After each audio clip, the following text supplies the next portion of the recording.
Bueno, ya el texto ha sido leído ahí en Santiago capítulo 3, versículo 13, y lleva por título La naturaleza de la sabiduría. No hemos terminado de hablar de la lengua, lo siento. Hemos hablado bastante sobre el juicio sobre ella, ¿no? Y también de cuán vulnerables somos a causa de la lengua, en ambos sentidos. Vulnerables en que se nos escapan cosas y vulnerables en que cómo nos hieren las palabras de otros también. En ese sentido, ¿cierto? De ida y de vuelta, somos vulnerables. ¿Verdad que daríamos lo que fuera con tal de retirar de la mente del prójimo las palabras que salieron raudas y ardientes de nuestra boca? Pero no se puede. Aunque tal vez digamos, retiro lo dicho, olvídate que lo dije. No, ya salieron de nuestra boca. Hemos visto que no podemos dominar la lengua mediante el uso de nuestros propios recursos, pero a Dios gracias. Hay otros recursos que Él nos ha dado. Pensemos, por ejemplo, como recursos para nuestra necesidad en la sabiduría. Capítulo 1, versículo 5 dice, y si alguno de ustedes tiene falta de sabiduría, pídala a Dios. La oración. ¿Quién no ha orado? Señor, refrena mi lengua. El salmista oraba así, decía, pon guarda a mi boca. Bueno, si nunca has orado de esa manera, te recomiendo que empieces. Porque todos tenemos problemas, dice Santiago, con la lengua. Señor, refrena mi lengua. Bueno, tenemos la sabiduría, tenemos la oración, ¿cierto? En el versículo 6 del capítulo 1 de Santiago dice, pero pida con fe, no dudando. Y también en el capítulo 4, los versículos 4 al 6, encontramos tres cosas que también son un recurso. Lo vamos a ver más adelante, pero ahora lo menciono de pasada.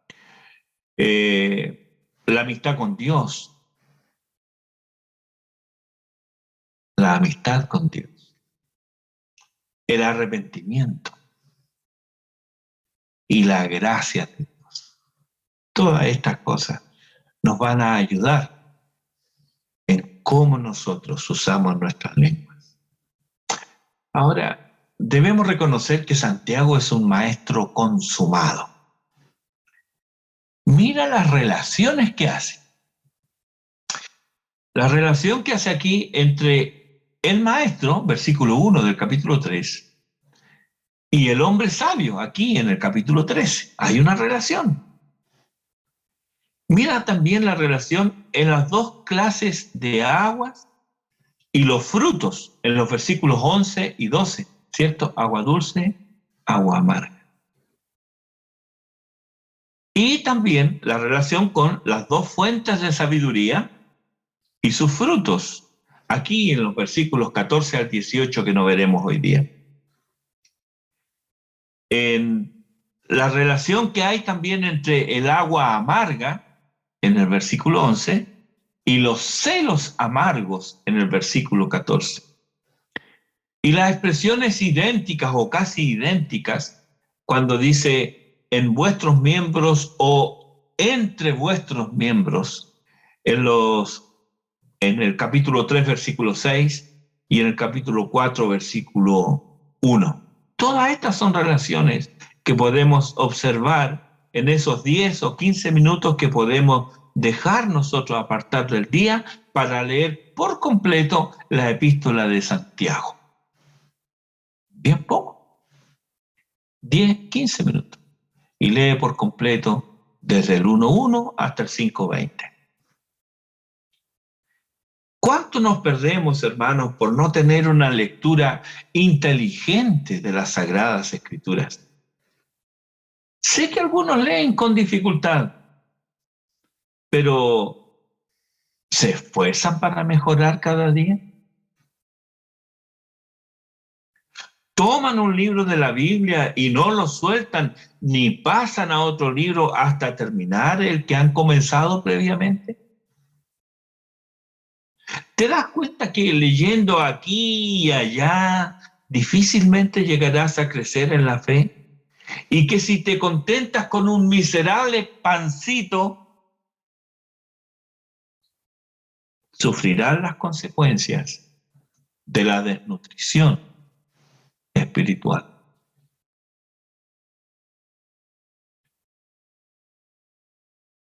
Como dije antes, entre 10 y 15 minutos, eso es lo que tardarás en leer la epístola de Santiago, desde el capítulo 1, versículo 1 hasta el capítulo 5, versículo 20.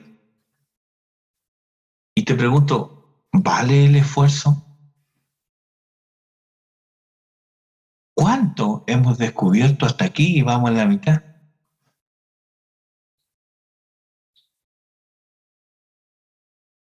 La pregunta que ahora tenemos ante nosotros nos introduce en un contraste entre la sabiduría verdadera y los celos amargos, los versículos 13 y 14. Santiago escribe, ¿quién es sabio y entendido entre vosotros? Muestre por la buena conducta sus obras en sabia mansedumbre. Pero si tenéis celos amargos y contención en vuestro corazón, no os jactéis ni mintáis contra la verdad. Algunos domingos atrás hablamos acerca de las advertencias para aquellos que pretenden o deseen enseñar. Ellos deben ser modelos de virtud y no solo de conocimiento. Es lo que nos permite ver, entre otros textos, Romanos 15:14. Pero estoy seguro de vosotros, hermanos míos, de que vosotros mismos estáis llenos de bondad, llenos de todo conocimiento, de tal manera que podéis amonestaros los unos a los otros, para exhortar, para amonestar, para enseñar. No basta solo el conocimiento, también debe destacar en bondad. Es fácil olvidar esto, ya que el conocimiento lo obtenemos, al menos durante los primeros años en la infancia y juventud. Lo obtenemos el conocimiento en establecimientos donde la idoneidad para enseñar es solo conocimiento, el manejo del conocimiento, de información.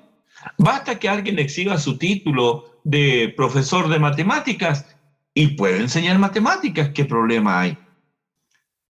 Poco importa si este profesor de matemáticas en su casa pierde los estribos, si se pelea con medio mundo. Eso no importa.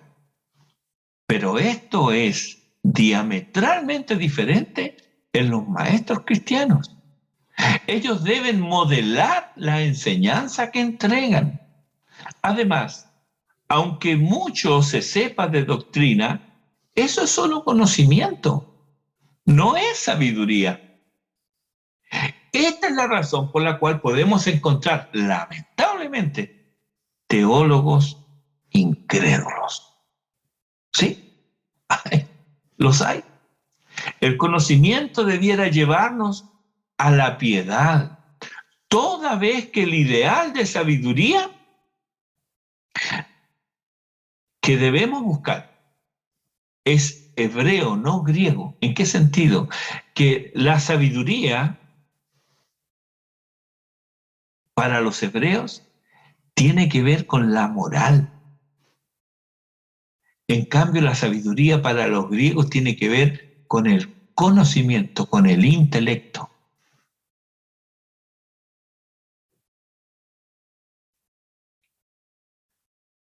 Al no ser así, al conformarnos a este mundo y el buscar el conocimiento como algo que tiene que ver solamente con nuestro intelecto, es posible tener conocimiento y no ser sabio.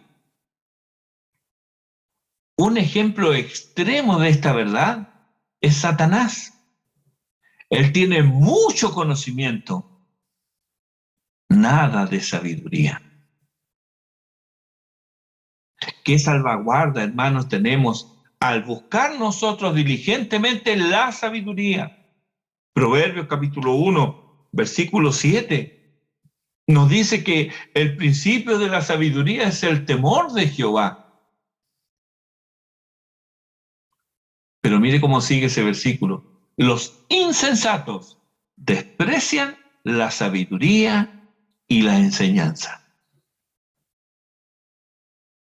¿Quieres ser sabio? Yo quiero ser sabio.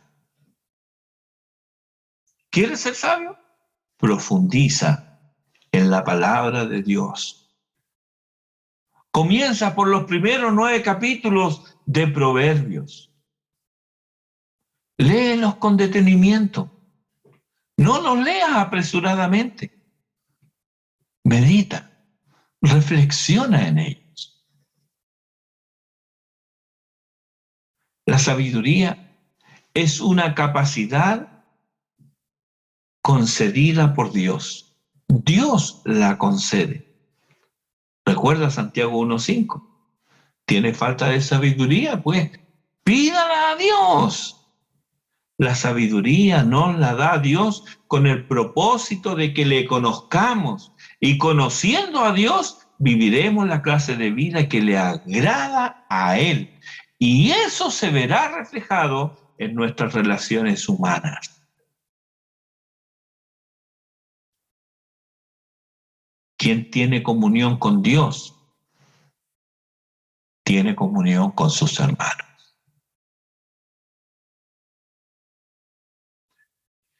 Eso es lo que podemos leer claramente ahí en el primer capítulo de la primera epístola del apóstol Juan.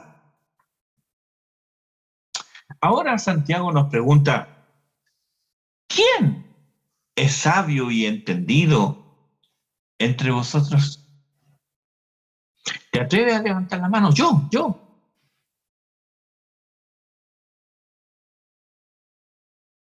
Dice Antonio Ruiz, un comentarista, que esta pregunta tiene al menos 4 lecturas. Él las menciona, yo quiero desarrollarla porque creo que son muy importantes. La primera lectura que podemos hacer es que es un desafío para los que se consideran sabios, pero les falta mostrar la verdadera sabiduría. En el texto se podrá contrastar lo que se tiene con la realidad y no con la imaginación. Yo puedo creer que soy sabio, puedo considerarme sabio, pero eso no significa que sea sabio. La segunda lectura también es una invitación, esta pregunta, ¿quién es sabio y entendido entre vosotros? Esta es también una invitación a examinar la propia vida ante las explicaciones que siguen en este texto, de manera tal que se alcance las aspiraciones legítimas. O sea, tenemos aspiraciones de ser entendidos, de ser sabios, es lo que deseamos. Nadie quiere ser insensato. Todos queremos ser sabios. Es una aspiración nuestra el ser sabios. Bueno, es una invitación a examinar nuestras propias vidas, a ver si vamos por el camino correcto. Una tercera lectura es una petición a que miren dentro de la congregación para encontrar modelos de sabiduría a los cuales seguir. Mira qué importante. ¿Quién es sabio y entendido entre vosotros? Yo quiero ser. A ver, voy a buscar en la congregación. este hermano, esta hermana, qué sabia es para vivir. Me voy a fijar en ella. Me voy a fijar en él.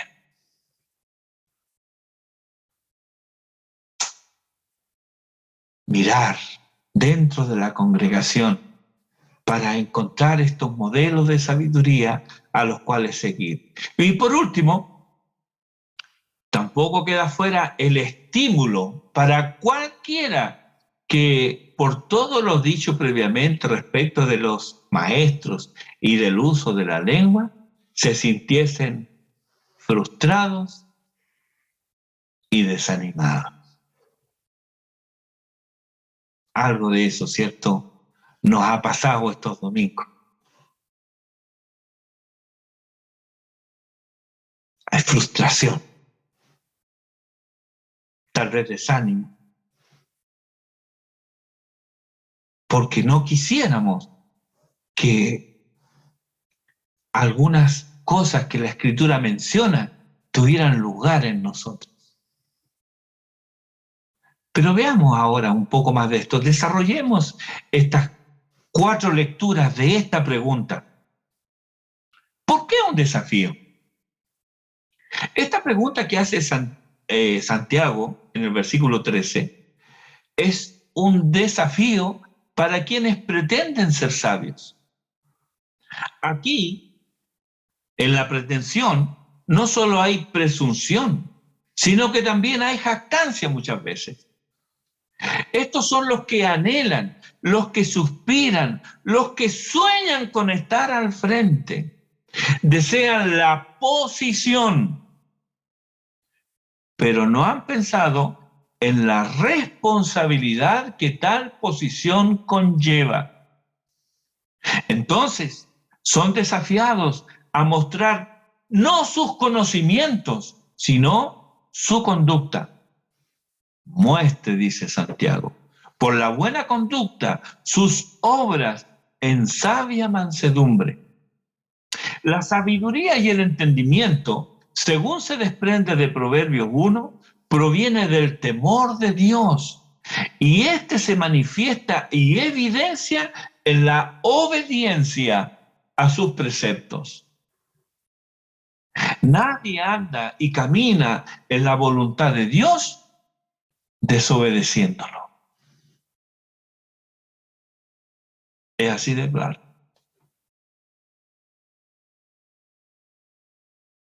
Y esto lo podemos ver en todas partes.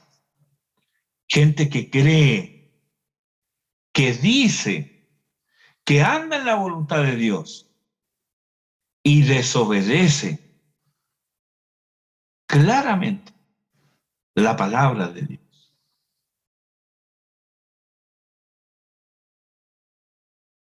Muestre por la buena conducta sus obras en sabia mansedumbre. Buena conducta es una palabra que en los originales es una sola palabra en los originales, pero es una palabra favorita del apóstol Pedro. El apóstol Pedro usa mucho esto. La encontramos en 1 Pedro capítulo 1, versículo 15, donde ha sido traducida como manera de vivir. Igual que en el versículo 18, también del capítulo 1, en el capítulo 2, versículo 12. En el capítulo 3, versículo 1 y en el 2 ha sido traducido como conducta. Y en 2 de Pedro capítulo 3, versículo 11, otra vez ha sido traducido como manera de vivir. Esta manera de vivir, esta conducta, esta forma de comportarse es un testimonio de fe a los incrédulos. No lo que saben, sino cómo viven. Santiago además dice buena conducta, expresando así algo que debiera hacernos obvio, el carácter atractivo de una vida buena, una forma de vivir que atrae la atención de quienes observan. Muestre sus obras, dice Santiago. ¿Cómo las mostrará? por sus obras. Algo así, ya lo ha dicho antes, hablando de fe y obras, en el capítulo 2, versículo 18. Aquí nos dice que la verdadera sabiduría, como la fe, no es algo que solo se verbaliza, no es cuestión de hablar, se trata de algo práctico, se trata de demostrar mediante la forma de vivir. Por otro lado, estas obras de sabiduría son hechas o deben ser hechas en humildad, sabia mansedumbre, dice Santiago. La humildad tiene que ver con el carácter y este es fruto del Espíritu. Y lo vemos, como no, en el carácter de Jesús. En 2 Corintios capítulo 10, versículo 1, Pablo ruega, mire cómo se refiere aquí al carácter de Cristo, por la mansedumbre y ternura de Cristo.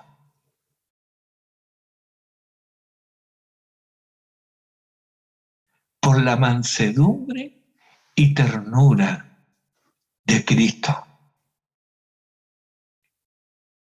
Yo soy hijo de Dios. Él ha hecho una obra en mí. Soy un seguidor de Cristo.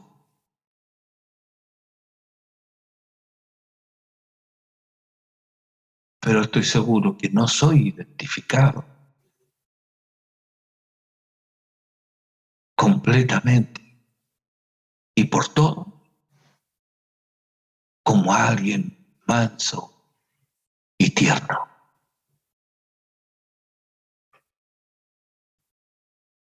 Sí, claro, es como una construcción, ¿no? Estamos en construcción. Pero al parecer algunos de nosotros esa construcción todavía ni siquiera comenzado. Se están haciendo las excavaciones para los cimientos. Por la mansedumbre y ternura de Cristo. Y la humildad no es un rasgo sobresaliente necesario en el trato con otros.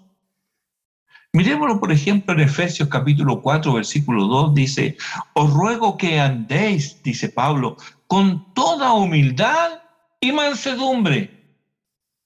¿Por qué? Soportándoos con paciencia los unos a los otros en amor. Si hay que soportar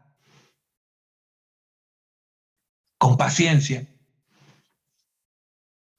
es porque los ángeles del cielo no están entre nosotros.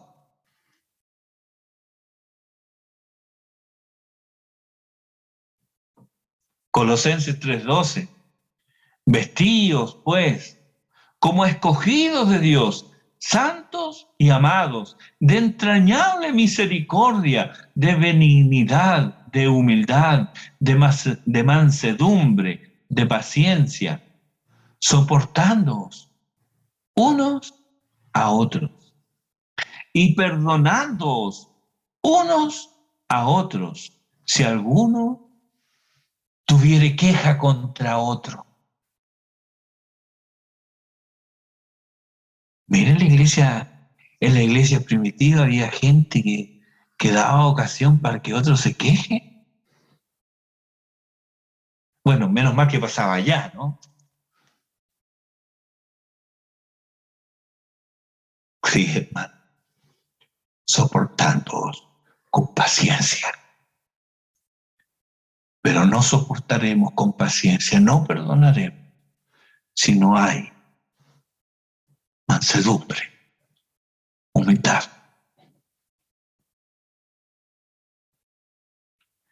En el trato con otros, según podemos ver aquí en estos textos, y experimentar en nuestro diario vivir, la humildad es imprescindible. Porque los conflictos no es que sean potenciales, no es que a lo mejor vamos a experimentar problemas. No, No es algo potencial, es algo real, es algo que vivimos. Necesitamos entonces estas virtudes. No entonces que tal vez ocurran, no, ocurrirán sin duda y a menudo. Por ello se nos anima a restaurar con espíritu de mansedumbre, Gálatas 6:1. También a corregir con mansedumbre, 2 Timoteo capítulo 2, versículo 25. Esto no es fácil, porque corregir, cuando sabes que el otro ha cometido un error, que está equivocado, hermano, es fácil que suban los humos, como decimos acá, enseñorearse. Pero se nos exhorta a corregir con mansedumbre. Y mire, otra cosa más, aún a defender la fe con mansedumbre y reverencia, nos dice Pedro en su primera epístola, capítulo 3, versículo 15. Así que no le dé el portazo al testigo de Jehová. Dicho lo anterior, creo que estamos preparados para leer la pregunta de Santiago. ¿Quién es sabio y entendido entre vosotros?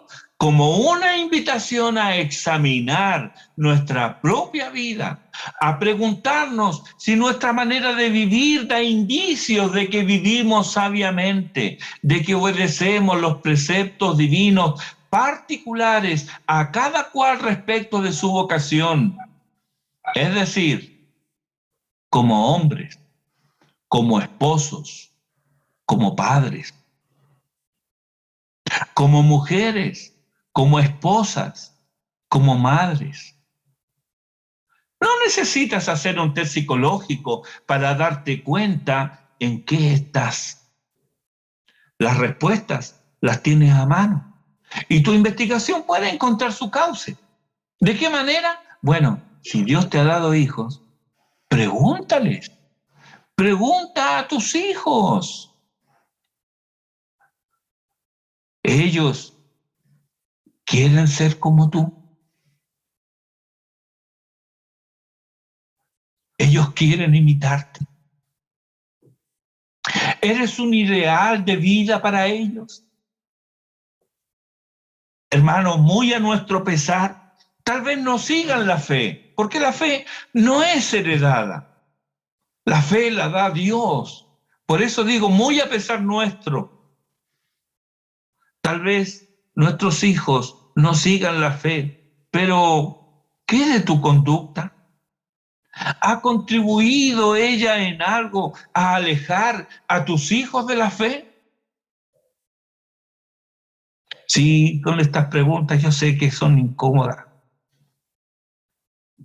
porque tal vez muchos de nosotros, a lo mejor ya creyentes, pero sin tener un entendimiento de estas cosas, vivimos de cualquier manera y con ello alejamos a nuestros hijos de la fe.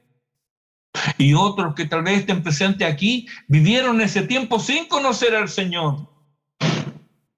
Y contribuyeron con su vida, con sus dichos y con sus obras a que sus hijos obren como impíos. ¿Cuántos cónyuges ven obstaculizado su camino a la fe por la conducta impropia del ser amado? ¿Cuántos hijos sufren el capricho y la frustración de sus padres? ¿Cuántos hogares destruidos por la hipocresía de quienes dicen amar y servir a Dios, pero cuyas vidas, cuyas formas de conducirse están lejos, muy lejos del ideal divino? Si la sabiduría mora en el corazón, ésta se manifestará en palabras y conducta.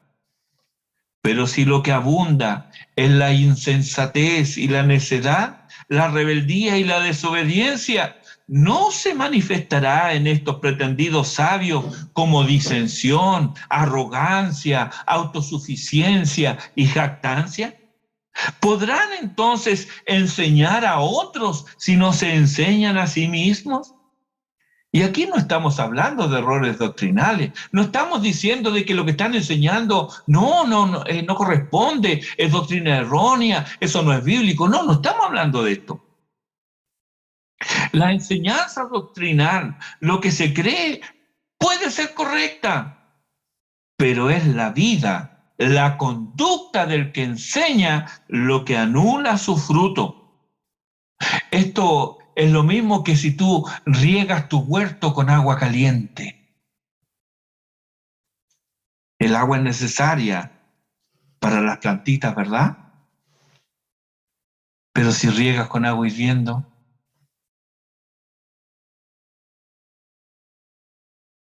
el conocimiento envanece, dice Pablo en 1 Corintios 8:1.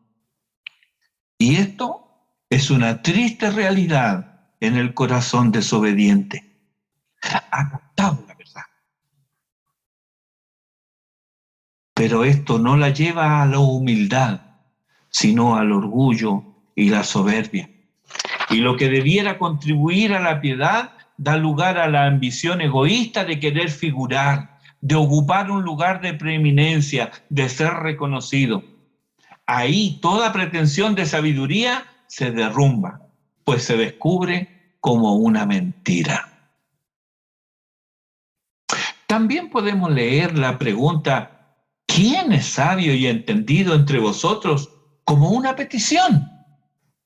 Una petición a mirar dentro de la congregación para encontrar modelos de sabiduría a los cuales seguir. Todos nosotros somos observados, lo queramos o no. Hay tantas cosas que se evidencian en nosotros. Aquellos que son sabios según Dios cultivan la dulzura de carácter que llamamos mansedumbre.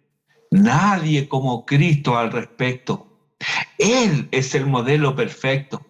En 1 Corintios capítulo 11, versículo 1 dice Pablo, sed imitadores de mí, así como yo de Cristo.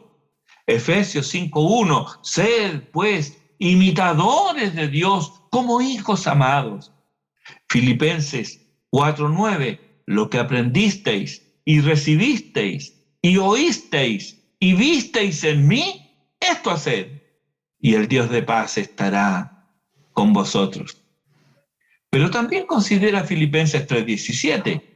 Dice, hermanos, sed imitadores de mí.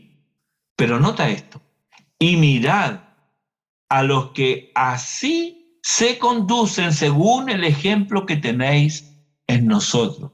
Es decir, no solamente Pablo, no solamente los apóstoles, no, habían otros también que se conducían según el mismo ejemplo, a los cuales Pablo le dice, mírenlo, imítenlos. Sí, tú y yo debemos mirar al interior de nuestra congregación para encontrar modelos de sabiduría a los cuales seguir e imitar. Pero ¿alguien te observa a ti? ¿Alguien nos observa? Encuentra en nosotros a alguien a quien imitar. ¿Es nuestro carácter atractivo? ¿Es nuestra conducta afable y apacible? ¿Nuestra conversación está saturada de sabiduría donde Cristo está presente? ¿Podemos decir que nuestras palabras dan gracia al oyente?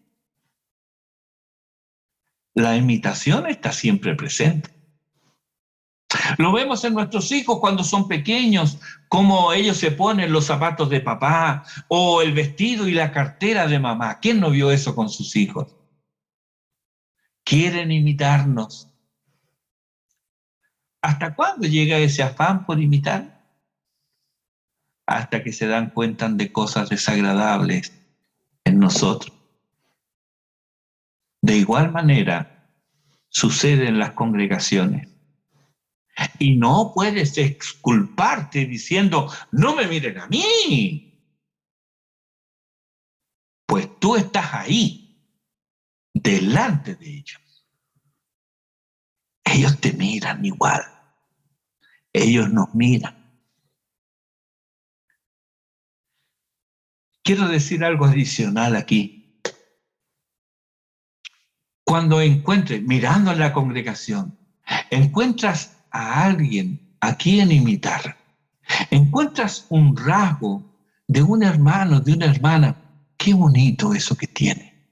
¿Cómo me gustaría ser como él? Me gustaría ser como ella. Estás mirando.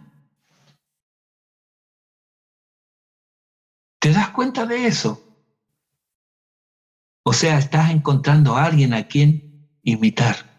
Bueno, si lo encuentras, ora fervientemente por ese creyente. ¿Por qué? Porque si tú lo has encontrado, Satanás también lo encontró. Y él hará lo imposible para que deje de ser un modelo a seguir. Así que, hermana, ¿encontraste una hermana en quien imitar, a quien poner tus ojos? Ora por ella. Hermano, ¿encontraste un varón que es digno de imitar? Ora por él.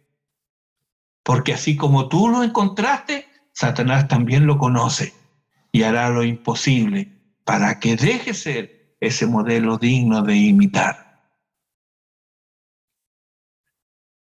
Finalmente, hermanos, podemos leer la pregunta de Santiago: ¿quién es sabio y entendido entre vosotros? No hemos salido de la pregunta.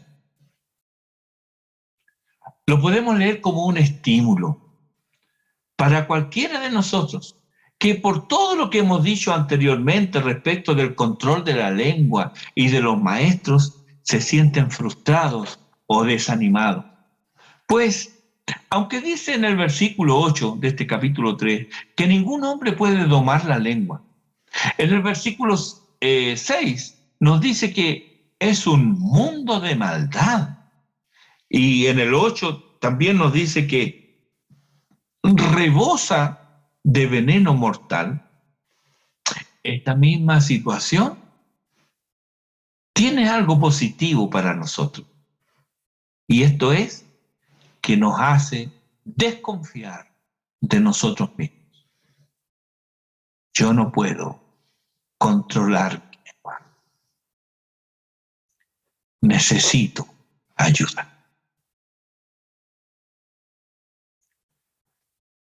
La sabiduría y el control de la lengua van de la mano. Y ambos derivan del temor del Señor. Así, solo Jesucristo es la fuente de la sabiduría y ¿quién puede controlar mi lengua? Esta es la perfección del versículo 2 del capítulo 3 aquí. Este es hombre perfecto, dice Santiago. Es decir, la madurez del creyente. Aunque la perfección plena ocurrirá cuando nos encontremos con Cristo cara a cara y seamos semejantes a Él, vamos camino a esa perfección. Primera de Juan capítulo 3, versículo 2 nos dice: amados, ahora somos hijos de Dios y aún no se ha manifestado lo que hemos de ser, pero sabemos que cuando Él se manifieste, seremos semejantes a Él porque le veremos tal como Él es. La semejanza a Él será cumplida en la medida que lo veamos a Él. Claro, cuando Él se manifiesta, será total y completa, pero hasta entonces podemos vivir en la presencia de Dios. Y esta pregunta de Santiago nos estimula a vivir en su presencia, a abandonar esta supuesta sabiduría que no es otra cosa más que conocimiento con toques de orgullo y vanidad. Es en la presencia del Señor donde se cultiva el discernimiento espiritual, donde aprendemos discreción. Entonces podemos ver claramente qué es lo correcto y actuar como se espera de quien conoce a su Señor. Así estaremos calificados en Él para realizar tareas que requieren tino, tacto, discreción y sabiduría. Aquí es donde el conocimiento de la verdad cristiana no son solo enunciados teóricos, sino que ésta penetra y domina la vida como un todo. En nosotros mismos somos débiles y torpes. Y cuanto antes lo reconozcamos, mejor, para así ser estimulados a ir a la fuente de la sabiduría. Todo lo que vivamos en esta vida podemos vivirlo a la luz de Gálatas 2:20. Con Cristo estoy juntamente crucificado y ya no vivo yo, mas vive Cristo en mí. Y lo que ahora vivo en la carne, lo vivo en la fe del Hijo de Dios, el cual me amó y se entregó a sí mismo por mí. Pero debo ir a Cristo. Solo un corazón lleno de Él puede vivir y expresar en palabra y obra la dulzura del carácter, amable, humilde y apacible. No confundamos esto con la amabilidad natural. Este es un rasgo de civilidad importante para la convivencia social y frecuentemente aprendido en nuestros hogares, pero esto no es una obra del espíritu.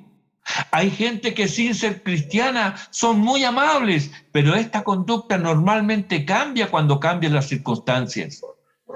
No es así con la vida que procede del espíritu.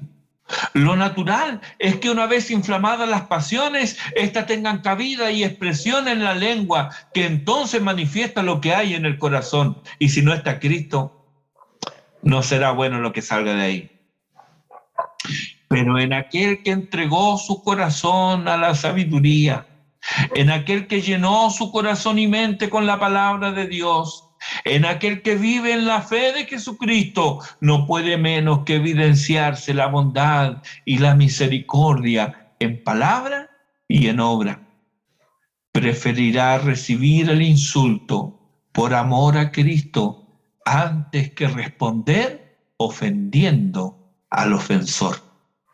Pasará por alto el improperio, disimulará la falta y encomendará su causa al que todo lo ve y juzga con justicia todas las cosas. No estoy diciendo con esto que este que se acerca a Cristo es insensible, no. Es más sensible todavía, porque tiene una sensibilidad al pecado que el no creyente no tiene. Por lo tanto, el insulto duele más. Pero por amor a Cristo, lo pasará por alto.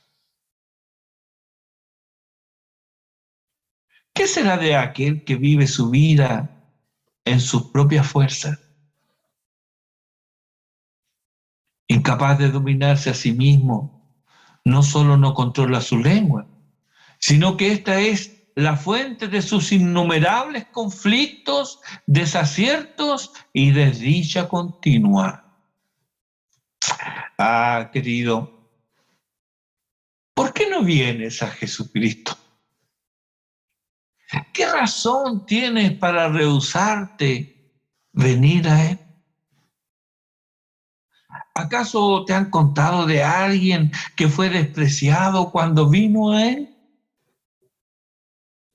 ¿O muy por el contrario, ¿No has oído los innumerables testimonios de pecadores perdidos que, hallados por Jesucristo, estiraron la mano de la fe y hallaron cobijo, gracia y misericordia en sus tiernos brazos? Mira, no te fíes de lágrimas derramadas ni de emociones pasadas. Ni las lágrimas ni las emociones son indicios seguros de estar en Cristo si tu lengua y tu corazón tienen voluntad propia. No te engañes más. El uso de tu lengua, lo que atesoras en tu corazón, las decisiones poco sabias, todo esto te indica sin duda que Jesús es un desconocido para tu alma. Hay una cierta aflicción hoy en mi corazón.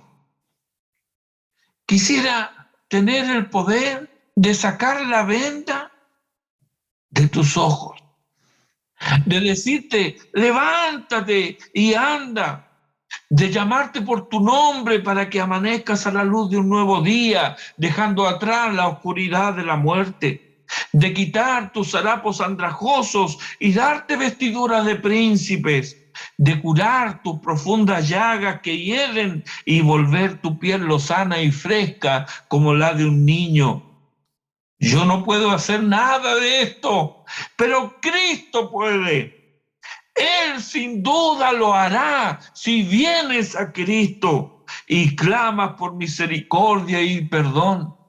Él lo hizo antes y lo volverá a hacer. En Lucas 5:12 se nos cuenta de un hombre lleno de lepra, el cual viendo a Jesús se postró con el rostro en tierra y le rogó diciendo, Señor, si quieres, puedes limpiarme. Déjame contarte qué ocurrió entonces. Lo dice Lucas en el versículo 13. Entonces, extendiendo él la mano, le tocó diciendo, quiero, sé limpio. ¿Lo ves? Nada obligaba al Salvador, pero algo ocurrió en sus entrañas. Dice Marcos 1:41, relatando el mismo caso, que Jesús, teniendo misericordia de él, extendió la mano y le tocó. La palabra que usa Marcos es muy especial. Habla de ser movido a compasión, a misericordia. Ese es el motor de Cristo para salvar. Esa es la motivación de Cristo para redimir. La compasión, la misericordia. Quisiera ser un pintor consumado para pintarte la compasión y la misericordia de Cristo. Quisiera tener lengua de ángeles para exaltar y promover a Jesucristo.